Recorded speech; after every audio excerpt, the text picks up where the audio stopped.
Hello, welcome to my quick review of the Nissan GTR LM Nismo. So this is an LMP1 Le Mans prototype. It raced in 2015 at Le Mans in the 24 hours, and it was driven by Jann Mardenborough as well as a couple of other drivers, and I can't remember who, and I can't see the driver names on the car. So that's unusual. Normally you'd see them somewhere around the cockpit area. Anyway, in 2014 I saw a mock-up of this car at Silverstone when I went to see the WEC World Endurance Championship race there. But in fact I even saw Jann Mardenborough there. So Jann is obviously the guy who won the GT Academy for the Gran Turismo PlayStation game to become a racing driver. And in fact last night I watched the new film Gran Turismo, A True Story, about the life of Jann Mardenborough, about him becoming a racing driver by winning this competition in on the PlayStation. So bit of a fan. I saw him across the room in the Nissan hospitality suite, and with hindsight I wish I'd shouted across him, Jann, and all good luck or whatever, because it turned out, and I wasn't aware of this, a week or two earlier he'd had that crash at Nürburgring on the Nordschleife, where a spectator had been killed by his car that flew through the air, did a backflip. But that was a normal Nissan GTR, an R35 GTR GT car.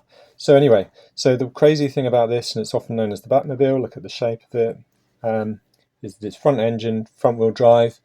They did do versions with rear wheel drive, but of course you don't want the drive shafts in the way of the Venturi. So crazy idea to have the engine at the front and front wheel drive, but if you think about weight transfer, the lower your centre of gravity, the less proportion of weight goes to rear wheels. If you know anything about drag racing and you have a type of vehicle called a gasser, where the front suspension is jacked up in order to raise the centre of gravity, so more weight shifts to the back. Now, so yes, the most you can get on the front wheels would be whatever the normal weight distribution is. So obviously you'd want the weight distribution to be heavily nose forward in this car anyway. In fact, if you look, it's got wider front tyres than rear tyres. So that's part of the design plan.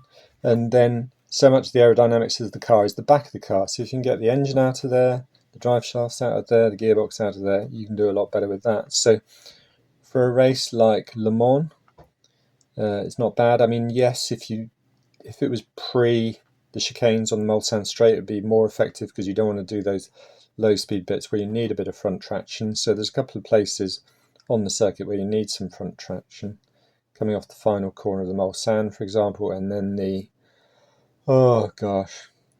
there's another one, I can't remember now.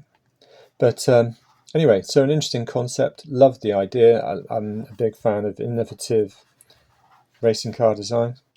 They only raced it 1 year at Le Mans, and I think it was maybe running 5 seconds a lap slower than the rest of the prototypes. So, but of course that was their first race. They had a lot to do to get it just right.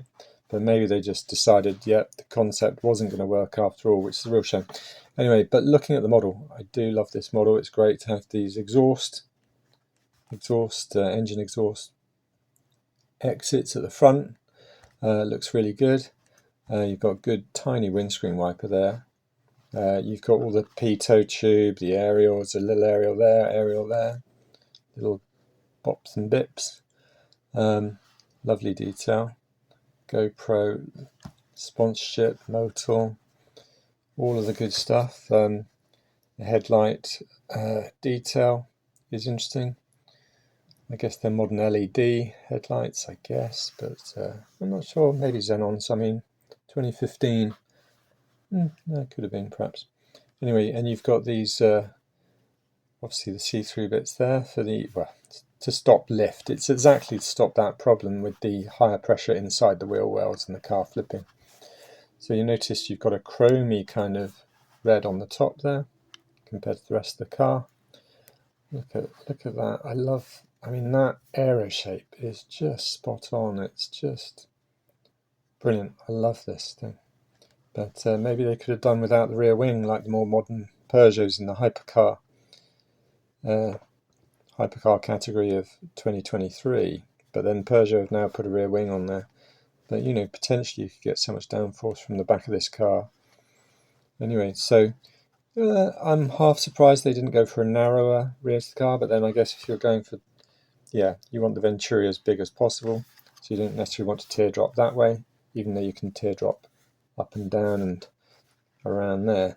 Anyway, I'm talking about the car design too much when I should be talking about the model, but lovely detail there on the back. So I'm not sure what these round holes are, because of course the exhausts are at the front. Oh, talking of the exhausts at the front, you can see them a bit better there actually. So if you can see that there, that looks pretty good. So twin exhausts on each side by the look of it. It's a V6, 3 litre V6 by Nissan and Cosworth. I love having this model in my collection. A lot of people aren't aware of this particular car because it only was raced for 1 year. But I think I'm just a fan of innovation, really. Anyway, no detail on the bottom. Whether the Venturis were actually in practice bigger than that, I don't know. It's interesting how this Venturi comes down that way, because you'd almost expect you didn't want to channel more air into the Venturi. You'd want to channel air out the side there, but I'm not the aerodynamicist. And of course you seem to have, you've got front Venturi as well. Okay, so that's really a front Venturi, and it goes up into there to exit. Who knows where it exits? That's a bit of a mystery to me. Okay. But no, lovely car. Excellent. Pleased to have it. So a Spark model, 43rd scale. Do subscribe to the channel. I've got a load of other Le Mans cars, a lot of HPI ones actually, with engine covers that come off for engine detail. There'll be a playlist for that at the end of this video, so do click on that and have a watch through of those things.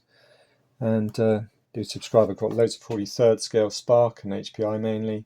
I've got some 12th scale, some Kyosho, Lamborghini Countach, Miura, Shelby Cobra.